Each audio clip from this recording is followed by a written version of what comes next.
welcome back to On the Volley, or as we like to be known, OTV. My name's Matt. I'm just here doing a review of the weekend from the previous Premier League fixtures. Also going to jump in a little bit on the Champions League and the Europa League games that have happened midweek. So I'm going to start right away with the first game of the weekend, Chelsea vs Man City. Sorry, City fans. I'd bet Chelsea to win this. Really against my own team. Never usually do it, but just thought they were going to be stronger. But City produced a performance which was out of this world. Really was a very professional performance. Pinned Chelsea back. Chelsea didn't really get into the game at all. Kind of how Chelsea did it to us in the Champions League final back in Porto. And I thought it was an excellent performance by City. Really good performance. And we'll go on to how that went on in midweek against Paris Saint-Germain. But yeah, absolutely exceptional. And it shows how City are going to play this year, maybe a little bit without having a recognised number 9. Going on to probably the result of the weekend. Well, one of the results of the weekend. Aston Villa beat Manchester United. Yeah, I don't think anyone's really saw that coming. Manchester United looked like they were flying high in the Premier League. Villa came there, played the game, defended with absolute precision. Great performance for Martinez in goal. There's been a bit of antics going on after that with Ronaldo. I think he said, me and Ronaldo aren't very different players. I hang around a box most of the time and do one thing, and everyone's singing my praises, and suggesting that maybe Ronaldo did exactly the same. But yeah, brilliant result for Villa, and I think they thoroughly deserved it. Carol alarm going off over there. I hope you can hear me over that. And great result for them. Back time Wings had a bad game, had a brilliant one. So I think we're going to go with that in the future as well. Next time we're going to predict Villa to win. Going on to Everton Norwich, I think all three of us predicted that was going to be a pretty easy win for Everton. Turned out to be the case. Not that Norwich didn't turn up. Don't get me wrong, Norwich fans. You always turn up. You always have a good game. But sometimes, it's the Premier League. It's not the Championship. You're not going to score the goals with the same squad that you had in the Championship. It's just not the case. I'm really sorry for you guys. I know you're always loyal fans, and it's just a shame to see your team do this yo-yo thing, basically, where you're too good for the Championship, but not quite good enough for the Premiership. That's basically where you are at the moment, and let's hope in the future you can maybe become a Burnley, become a Brentford, and solidify yourself again. I remember when Norwich finished second or third, I can't remember, end up in Europe. They've traditionally been a very competitive team, and not to take anything away, the Premiership has changed since then, and it's a decent Norwich team, but out there in East Anglia, it's not easy to attract the players, and certainly with the finances that Norwich have got, it's definitely not easy to put a squad together to compete in the Premier League. But they'll keep on fighting, and they'll give teams some good games, and it's football, and let's hope they do. Going on to Leeds versus West Ham. I thought Leeds started very well in that game, actually, but West Ham still had their chances in the first half. Antonio is looking amazing at the moment. He's like a man on fire. Completely revived under David Moyes. What he's put into him, I have no idea, but he is firing on all cylinders. His winning goal was actually, it was class. It was just class. Pure class. Class finishing, but just sheer determination to get to the ball. Brilliant finish. West Ham are going well. And their fans must be absolutely loving it. It's brilliant at the moment for them. They must be singing all the praise to all the players. They've had a few bad results as well this season, but they're flying high. Leicester City versus Burnley here putting in a performance which kind of always thought they were going to do. And Leicester, I don't know what to think about Leicester at the moment. The last few seasons they've looked like they're going to get in the top four. They look like they're really competing. This year they look very mid-table, very average, conceding goals far too easily, still scoring and still relying on a 35-year-old Jamie Vardy to get them. He scored 3 in that game, but one was in his own net, unfortunately for him. No disrespect, Mr. Vardy, but yeah, it's still heavily reliant on him. Are they ever going to have a future after Vardy if they don't get that replacement very soon? It's not looking good for them. It's not looking good for them at the moment in terms of that. They still have some great players. Don't get me wrong. They still have a lot of great players, but they are looking a little bit mid-table at the moment, which I didn't foresee at the start of the season. I thought they'd do all right this season. Burnley, good point for them, but still not enough. They need to start winning games, not drawing games. They're going to find themselves in a relegation battle very, very soon if they don't. I'm sorry for that club, but Burnley's North Manchester and Manchester lads, so it's I like them. I like them. I like them as a club. Know plenty of Burnley fans, and they're not always the easiest people to know, but they're all right. They're all right. Watford versus Newcastle. Watford, probably favourites to win it actually. Newcastle got a good point there. I think keeper actually predicted this as a 1-1. I thought that was just fans' hope. I really thought that was just fans' hope. Watford have conceded a lot of goals though this year, and it showed again here that they can't keep a clean sheet. They're going to struggle if they keep on doing that. I think that's pretty much. I mean, I'm not anyone to say this. I'm not an expert, but I think anyone knows that if you keep on conceding goals, even against teams that really should be beating, which they should be beating Newcastle to be honest at home, you're going to struggle at the end of the season. I think most fans will recognise that. Most of us have been there. We've seen that. It's like you concede against teams that you think haven't got that much up front. Then you're going to struggle towards the end of the year, especially if you're not getting the results that you want. And then on to Brentford versus Liverpool. Wow, what a game! What a game! This was Brentford at their best, and Liverpool not at their worst either. So this shows where Brentford are. They're really, really strong in terms of their goal scoring abilities. Yes, they conceded 3, but they have got fight in them. They've got real fight. And this is what showed against Arsenal in the first game of the season, which is why they beat Arsenal and why I've kept on beating down on Arsenal about, where's that fight? Where's that fight that Brentford had? And I'll go on to that in a minute. But yes, what a result for them. 3-3 against Liverpool at home. I think everyone had that at a banker for Liverpool. And it's great to see that Brentford came back in that game, apart from if you're a Liverpool fan, sorry about that. But it is a great thing for football to see Brentford play that style of football.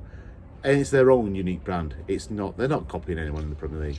They're just doing their own unique brand. It's that fighting brand of football. It's like we will just keep on going till the end, and let's see how many points we can get towards the end of the season.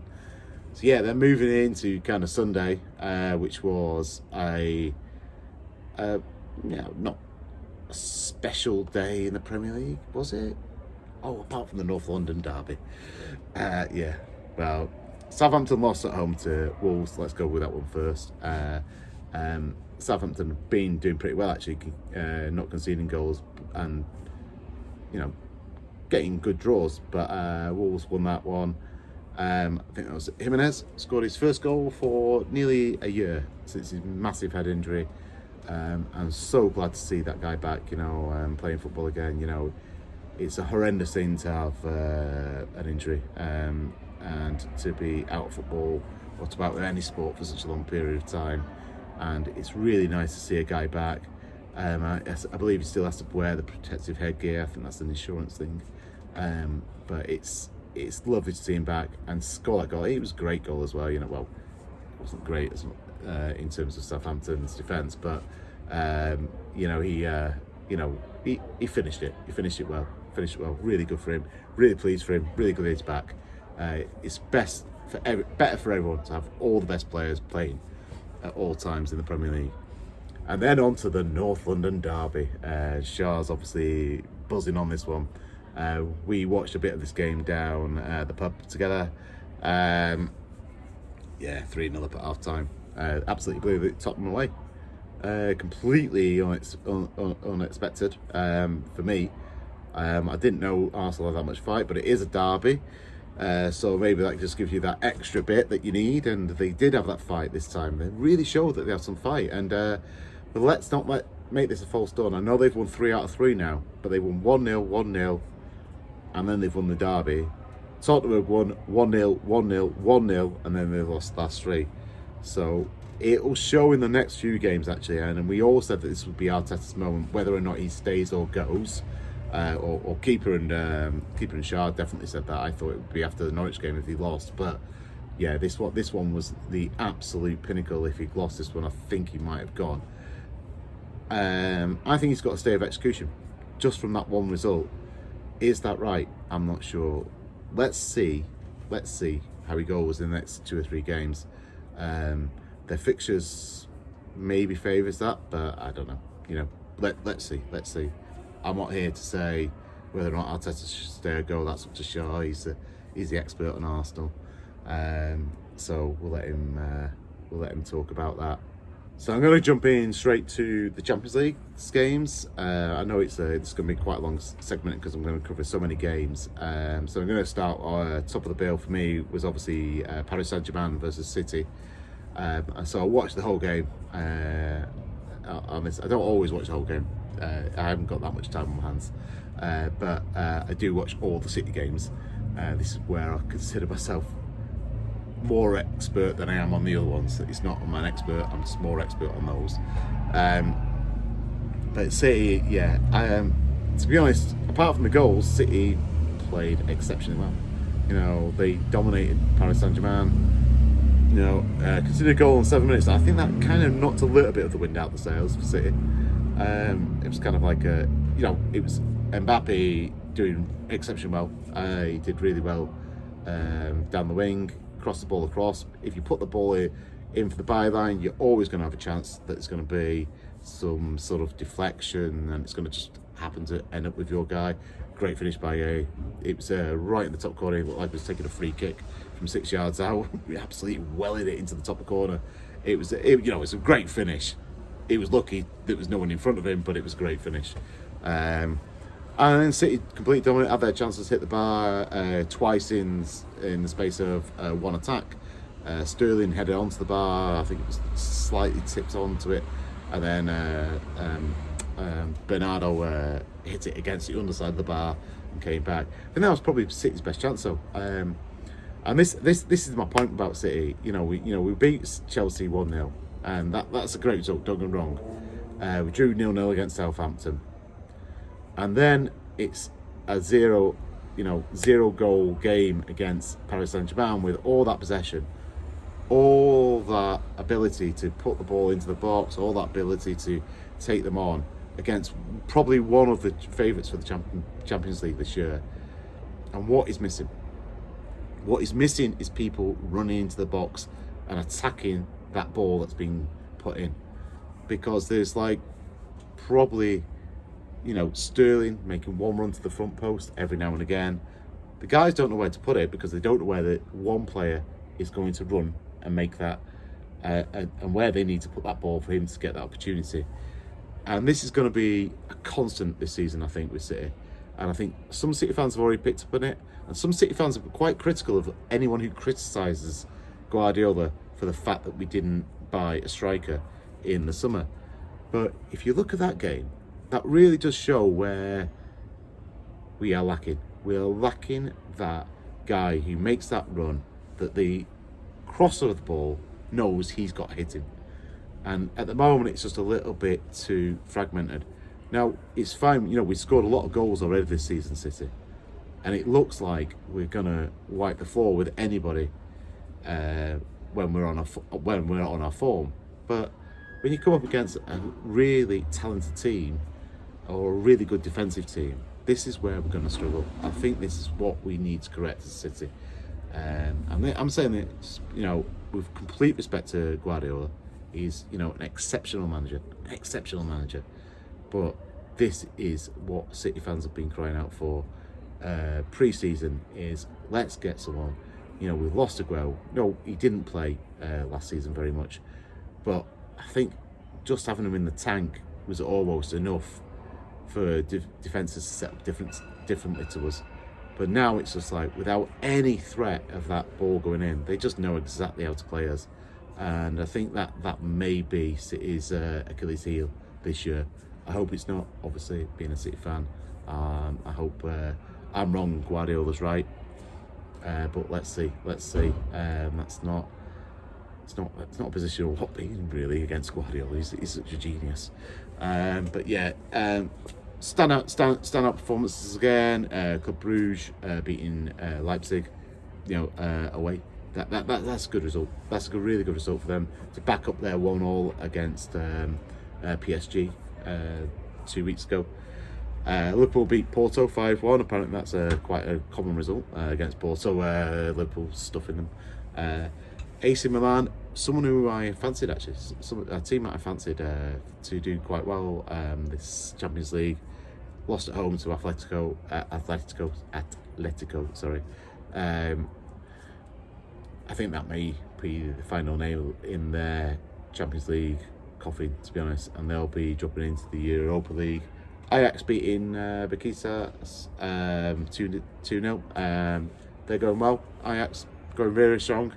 Borussia Dortmund going strong as well. They beat Besiktas in Turkey 2 weeks ago.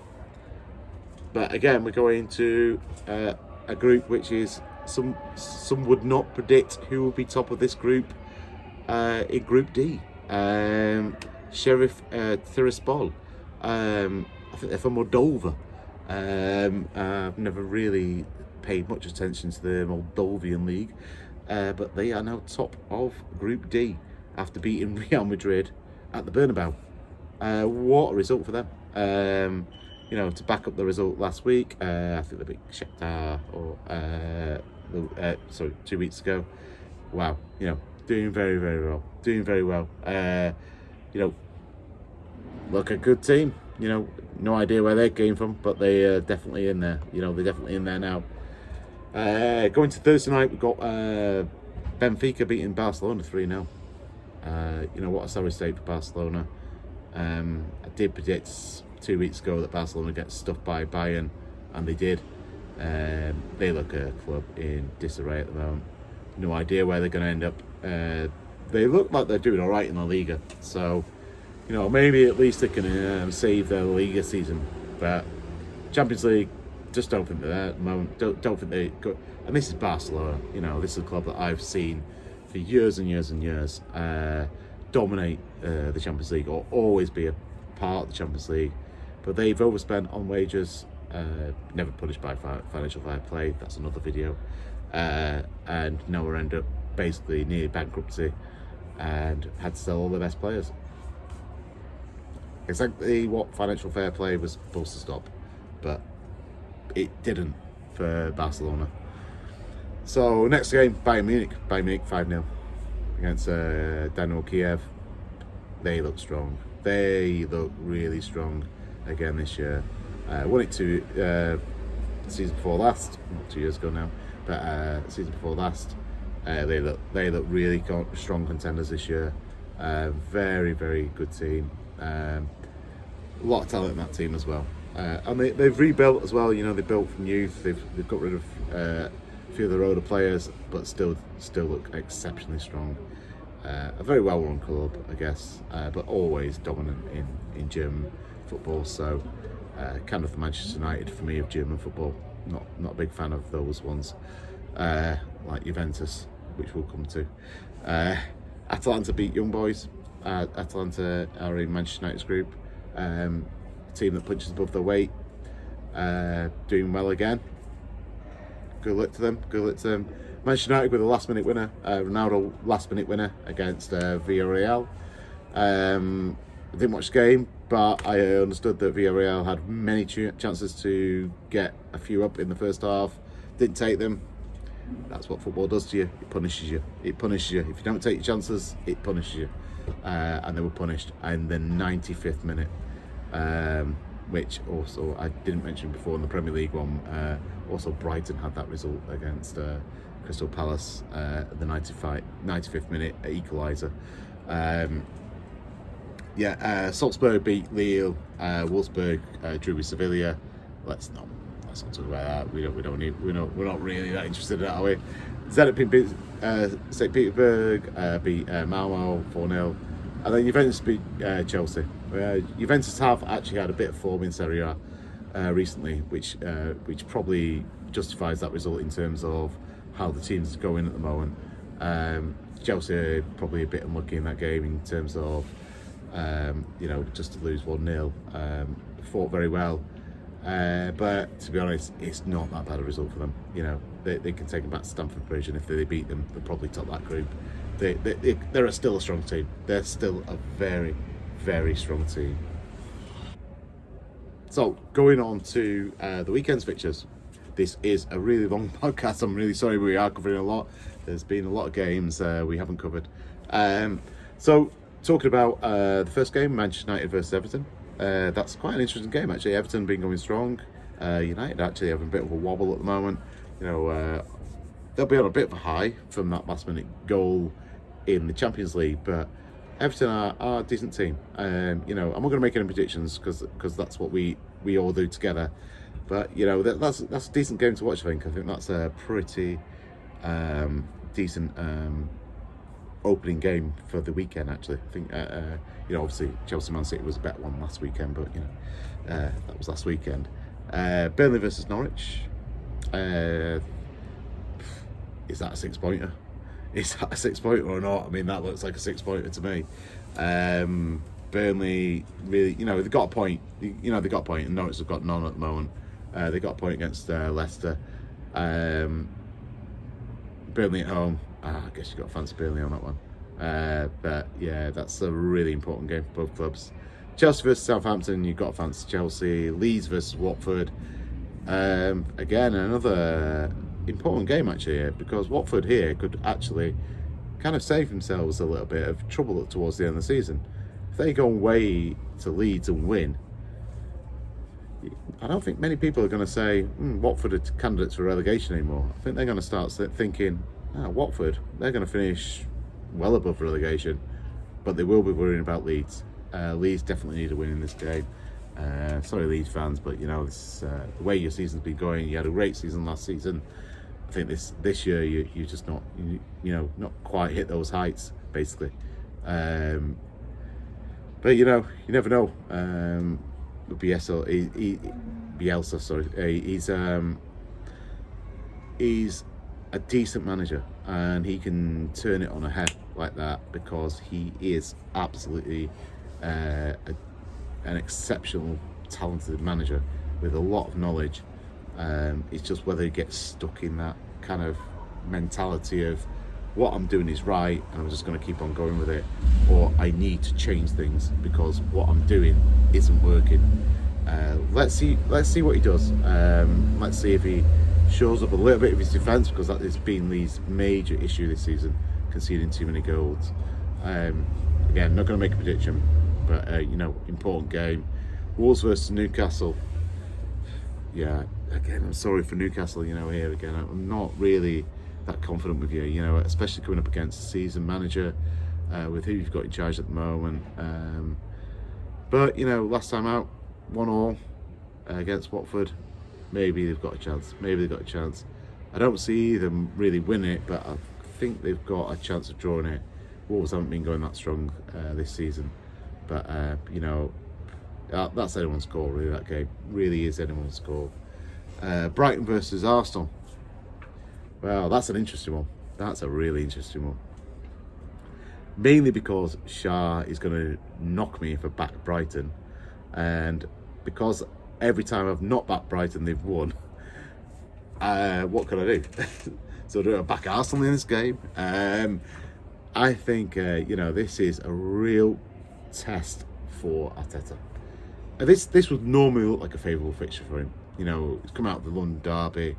you're going playing Brighton. You know, it's not a massive test, but this will really show where Arsenal are as a club this year, playing against one of the form teams in the Premier League.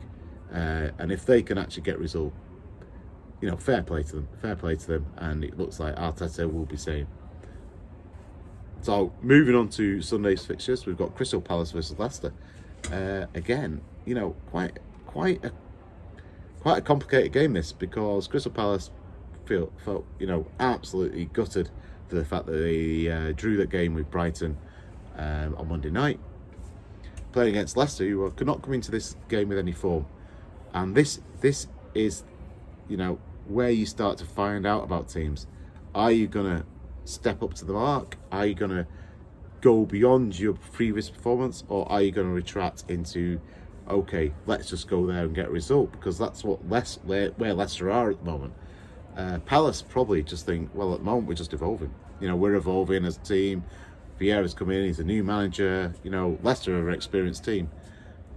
So again, an interesting game to watch, an interesting game to find out where Vieira is with his squad. I think he felt really gutted about that result on Monday night. I think I've seen an interview with him which he stated that. But they don't look a bad team this year, Palace. And Leicester don't look a good team. So I'm going to favour on the side of Palace on this one. I think Palace are really, you know, got a good chance in that game. And good luck to them. Vieira, I quite like him. You know, he played at City, and he also managed our under elite development squad as well. So, you know, he may be an Arsenal legend, but he's also made his mark in Manchester as well. Tottenham versus Villa. Wow. Again, you know, these fixtures keep going more and more interesting. Tottenham, obviously, 3 defeats on the bounce, being top of the league after 3 games with 3-1-0s. Weren't playing particularly well. I think we already mentioned that. Then they've lost the last 3. Obviously, the last one being the North London derby, playing against Villa, who just beat Manchester United away. You know, this is another top. Villa probably looked at this fixture list and thought, "Oh, bloody hell, Old Trafford and then you know, Tottenham Stadium. You know, that's not looking good for us in number of points." But they're probably going into this one thinking, if we come out with this with 6, bingo. You know, and they were going there with a lot of hope in their heart and thinking probably we've got them here because they're on the down and we're on the up. So yeah, you know, I fancy Villa. I really do. I don't think Tottenham are playing particularly well, and I think Villa are actually. So I'll give the thumbs up to Villa on that one. But I'm not making predictions. We'll do that all together. West Ham versus Brentford again. What another amazing fixture. You know, it's West Ham scoring goals, making lots of points. You know, getting lots of points, scoring goals. Brentford getting points, scoring lots of goals, going head to head. It's got to be a 0-0, isn't it? It's just bound to be. It's going to be cage game and everything like that. Well, let's hope it's not, and let's hope it's a brilliant game. That is a fantastic fixture to watch. And I think actually all this weekend is full of fantastic fixtures. And I'm going to go to the last one. One that I used to hate. I hated this fixture. Liverpool versus City. We just don't win there. We just don't win. Never win at Anfield.